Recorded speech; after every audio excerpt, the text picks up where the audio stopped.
The haunting at the cemetery, the Jinn's warning.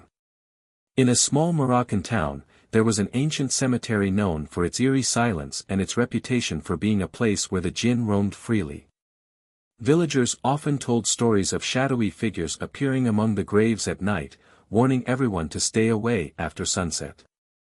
One summer evening, a young man named Hassan decided to test his courage. Hassan was skeptical of the stories, dismissing them as mere superstition.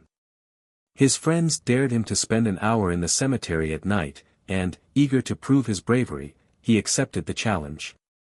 Hassan arrived at the cemetery just as the call to the night prayer, Isha, echoed across the town.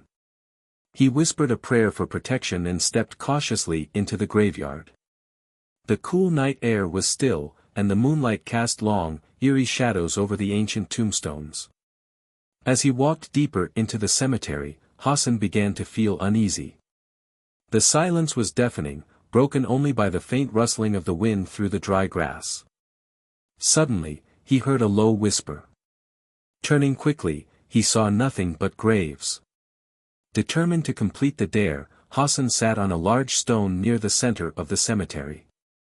Moments later, the whispers returned, louder this time. They seemed to come from every direction, like voices speaking in a language he could not understand. Fear crept into his heart, but he resisted the urge to run.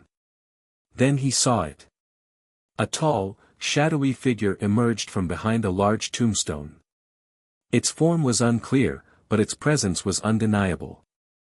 The figure seemed to glide rather than walk, its movements unnaturally smooth. Hassan froze, unable to look away. The figure raised an arm, pointing directly at him. Hassan remembered the teachings of his faith. Trembling, he began reciting Ayat al-Kursi, the verse of the throne, from the Quran. The figure stopped and let out a low, guttural growl that echoed through the cemetery. The shadows around it seemed to waver, and then, as suddenly as it appeared, the figure vanished. Hassan fled the cemetery, his heart pounding. When he returned to the village, he recounted his experience to the local imam. The imam explained that the Jinn are beings mentioned in Islamic tradition, created from smokeless fire, and some dwell in deserted places like cemeteries.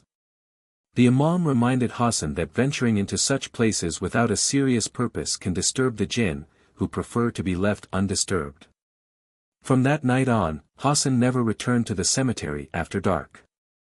He learned to respect the unseen world and often recited protective prayers to safeguard himself. The villagers say the figure he saw was a warning, a reminder of the boundaries between the human and Jinn realms, and the importance of seeking refuge in Allah when confronted by the unknown.